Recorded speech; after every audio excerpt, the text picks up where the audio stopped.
کوئی بڑا فوجی آپریشن نہیں ہوگا، وزیر اعظم نے وفاقی کابینہ کو اعتماد میں لے لیا۔ عدت نکاح case, Imran Khan Bushra be be کی سزا معطلی کی درخواست پر فیصلہ محفوظ 27 جون کو سنایا جائے گا۔ وزیر خزانہ کا بجٹ میں اسٹیشنری آئٹمز پر ٹیکس نہ لگانے کا اعلان۔ توہین مذہب کا جھوٹا الزام لگا کر بدلہ لینے کی سازش۔ صہیونی طیاروں کی اسماعیل ہنیہ کے گھر پر دوبارہ بمباری، بہن سمیت 10 افراد شہید۔ امریکی راز افشا کرنے والے وکی لیکس کے بانی جولین اسانج کو رہائی مل گئی۔ پاکستان اور ایران دیرینہ تجارتی شراکت دار چلے آ رہے ہیں۔ حالیہ دنوں میں ملکی پیداوار میں کمی اور درآمدات میں انحصار بڑھنے سے پاک ایران تجارت یک طرفہ طور پر بڑھنے کا رجحان دیکھا جا رہا ہے۔ تازہ ترین میڈیا رپورٹ کے مطابق رواں مالی سال جو 5 روز بعد اپنے اختتام کو پہنچنے والا ہے، اس کے پہلے 11 ماہ میں ایران سے درآمدات کا حجم $95 کروڑ کے قریب پہنچ گیا۔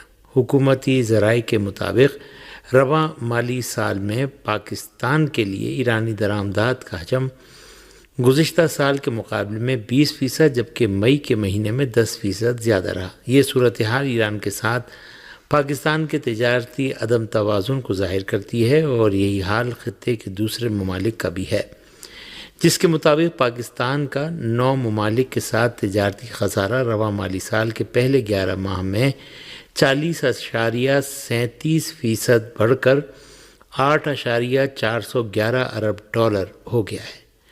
گزشتہ برس اسی مدت میں متذکرہ خسارے کا حجم $5.992 ارب تھا۔ ایران پاکستان سے چاول، آم اور کینو کا بڑا خریدار ہے، جبکہ دیگر اشیاء میں ٹیکسٹائل، سرجری کا سامان، مشینری، آٹو موبائل، اسٹیل مصنوعات، فرنیچر، پلاسٹک کا سامان، مسالہ جات، کھیلوں کا سامان، چمڑے کی مصنوعات، سیمنٹ، نمک، چینی، گندک، فارماسوٹیکل، ڈیری اور لائف اسٹاک درآمد کرتا تھا۔ ان پاکستانی اشیاء کی دنیا بھر میں بڑی مانگ ہے۔ 2 ماہ قبل ایرانی صدر مرحوم ابراہیم رئیسی کے دورہ پاکستان کے موقع پر دونوں ملکوں کے درمیان دو طرفہ تجارتی حجم $10 ارب کی سطح پر لے جانے پر اتفاق ہوا تھا، جسے بہرحال پورا کیا جانا ہے۔ متعلقہ شعبوں اور صنعتوں کی پیداوار میں اضافہ نہ صرف ایران بلکہ دیگر ممالک کے ساتھ بھی تجارتی تناظر میں ناگزیر ہے، جس سے ادائیگیوں کے توازن میں بہتری آئے گی اور تجارتی خسارہ منافع میں بدلا جا سکتا ہے۔ تیسری مدت کار میں 3 گنا بہتر طریقے سے حکومت چلائیں گے، پارلیمنٹ ہاؤس کے احاطے میں صحافیوں سے مودی کا خطاب۔ انڈیا اتحاد کے لیڈروں نے پارلیمنٹ کے احاطے میں آئین کی کاپیاں لے کر مظاہرہ کیا۔ آئین پر حملہ برداشت نہیں کریں گے راہل۔ جے شنکر کی متحدہ عرب امارات کے وزیر خارجہ سے ملاقات، 2 طرفہ اسٹریٹجک شراکت داری پر تبادلہ خیال۔ غزہ جنگ کی افراتفری میں 21,000 فلسطینی بچے لاپتہ ہونے کا انکشاف۔ بنگلہ دیش کی سابق وزیر اعظم خالدہ ضیاء موت کے قریب۔ وزیر اعظم شیخ حسینہ پر ذاتی اور سیاسی انتقام کی بنا پر جان بوجھ کر بیرون ملک جدید طبی علاج سے محروم کرنے کا الزام۔ حج کے دوران 1301 اموات، سعودی وزیر صحت کا اعتراف۔ نتن یاہو کی لبنان کو دھمکی، ہم نے تیاریاں کر لی ہیں۔ 18ویں لوک سبھا کا پہلا اجلاس 24 جون سے شروع ہو گیا۔ اسی کے ساتھ 2024 کے الیکشن میں منتخب ہونے والے ارکان پارلیمنٹ کو حلف دلانے کا عمل بھی شروع ہو گیا۔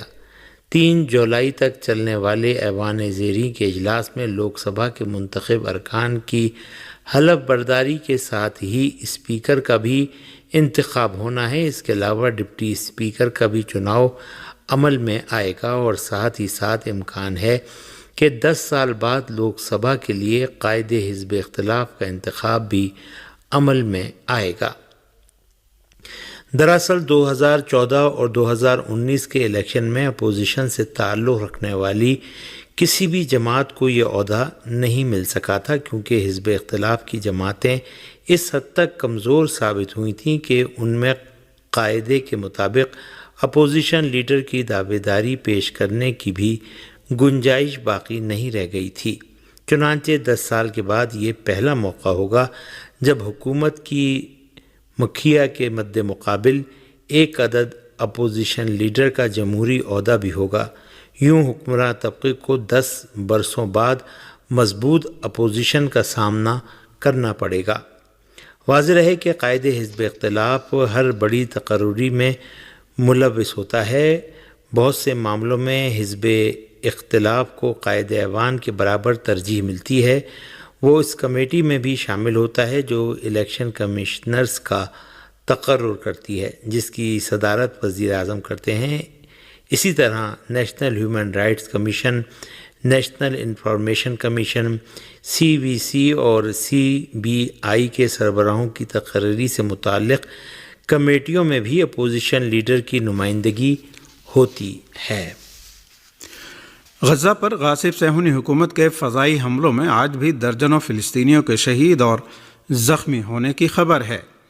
پریس ذرائع کا کہنا ہے کہ غزہ کے مغرب میں واقع علاقے پر مقبوضہ فلسطین کی غاصب صہیونی حکومت کی جارح فوج کے آج کے حملے میں فلسطین کی اسلامی مزاحمتی تحریک حماس کے سربراہ اسماعیل ہنیہ کی بہن شہید ہو گئیں۔ اشاتی کیمپ پر ہونے والی صہیونی جارحیت میں 13 افراد شہید ہوئے ہیں، جن میں فلسطین کی اسلامی مزاحمتی تحریک حماس کے سربراہ اسماعیل ہنیہ کی بہن بھی شامل ہیں۔ غزہ کے خلاف صہیونی جارحیت میں اب تک اسماعیل ہنیہ کے خاندان کے کافی افراد شہید ہو چکے ہیں، جن میں ان کے بیٹے، پوتے، نواسے اور دیگر رشتہ دار شامل ہیں۔ صہیونی فوج نے الدرج اور اشاتی کیمپ پر انروا کے 2 اسکولوں پر بھی حملہ کیا، جن میں 10 سے زیادہ فلسطینی شہید اور دسیوں دیگر زخمی ہو چکے ہیں۔